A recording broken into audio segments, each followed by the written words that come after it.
Secretary of State Mike Pompeo says Iran is weaker because of U.S. sanctions. The secretary made that assertion during an interview with CBS News foreign correspondent Roxana Saberi.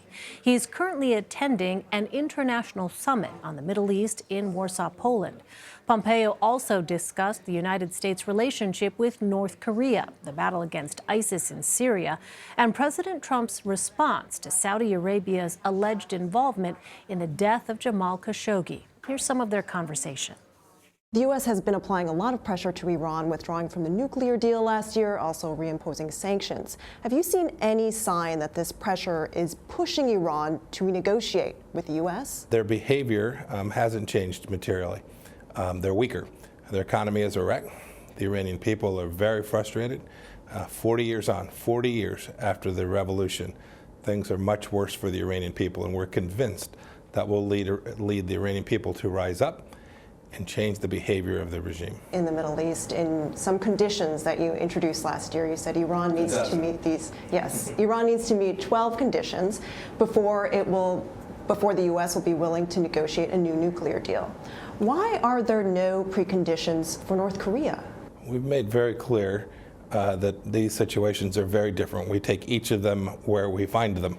North Korea today has weapons, nuclear weapons, capable of reaching the United States of America. This is a threat that President Trump said we needed to take on now and take on immediately. Our goal isn't to punish the North Korean people. Our goal is not to punish the Iranian people. Our goal, indeed, is just the opposite. It's to create security, safety, and frankly, prosperity for the people of each of those two countries. The Trump administration has been very critical about human rights violations in Iran. But when it comes to America's allies, such as Saudi Arabia, it seems that the U.S. is less critical. For example, Mohammed bin Salman, the crown prince, is believed by the CIA to have been involved in the killing of American resident Jamal Khashoggi. Do you believe the CIA's assessment? Roxanne, that's a ridiculous question. Why is that? It's a ridiculous question. There is no nation that acts against violations of human rights in the way the American nation does, and President Trump has been at the forefront of doing that as well. And yet President Trump has been more hesitant to criticize Mohammed bin Salman, particularly in regards to the killing of Mohammed bin Salman. Roxanne, you and the media just keep repeating this. We've talked about this. This is an unacceptable murder. Make no mistake about it. The American people understand that, and the Trump administration understands that too. CBS News has a crew in Syria, and they say that every commander with the SDF, our partners on the ground, has told them that the job is only half done and that they need U.S. troops on the ground in Syria, not next door in Iraq or elsewhere in the region, to continue to counter ISIS. So why is the U.S. planning to withdraw troops from Syria now? President Trump has led the most successful campaign against a radical Islamic terrorist organization that held real estate in the history of the world. We have taken down now, your crew is there reporting it, taken down all but the last square feet of real estate in Syria. President Trump has also said very clearly that the effort to defeat radical Islamic terrorism, whether it's ISIS in Syria, Al-Qaeda around the world, there are many groups, we're determined to continue to keep that pressure on, and we'll do that. We'll make decisions about where the most appropriate way to do that is with U.S. forces. Other places will just share American intelligence with others so that they can complete that mission. And we'll build out coalitions, much like the coalition you're seeing here assembled today. And Roxana Saberi is with us from Warsaw, Poland. Roxana, really fascinating to hear a conversation with the Secretary. So Secretary Pompeo talked about the coalition assembled in Warsaw. Who is he referring to?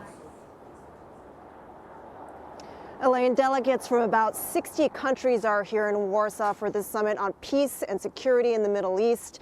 They're supposed to be talking about issues like cybersecurity, Yemen, and the peace process in the Middle East. Secretary Pompeo also told me that one focus of this summit is what he called the destabilizing influence of Iran in the Middle East. Now, Iran, Elaine, was not invited to this summit. And today, Iran's foreign minister, Mohammad Javad Zarif, called this summit, quote, dead in the water. Tehran is also saying that it's the U.S. that is destabilizing the Middle East. Notably absent from this conference are also the Russians, the Turks, and the Palestinians. Elaine? Well, Roxana, speaking of Iran, you also asked Secretary Pompeo about what the administration is doing to get Americans out of jail in that country. What did he say? Well, to give you a little context first, Elaine, Secretary Pompeo was aware that I was also jailed in Iran 10 years ago. I was a journalist living and working in Iran, and at that time, that was before I started working for CBS News. I told Secretary Pompeo that when I was in jail, it was reported that the U.S. handed Iranian officials a letter asking for my release and the release of other prisoners in Iran. And then I asked him if the Trump administration is making similar efforts at direct communication with Iran to secure the release of Americans jailed there today. Iran is holding at least 4 of them. Now, he didn't answer my question directly, but he did say the Trump administration is, quote, determined to bring back each and every American in Iran. I asked him how, and he said the same way the administration has secured the release of Americans in jail in North Korea, Egypt, and Turkey, without a prisoner swap and without offering payment in exchange for their freedom. Elaine? Well, Roxana, Secretary Pompeo said the U.S. intends to, quote, keep that pressure on in the fight against ISIS. Did he offer any specifics about how the U.S. plans to do that if they're going to pull troops out of Syria?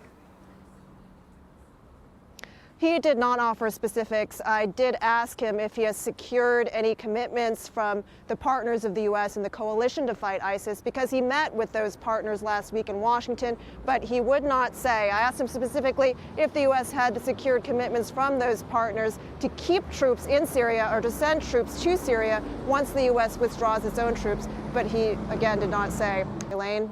Right, Roxana Saberi reporting. Roxana, thank you very much.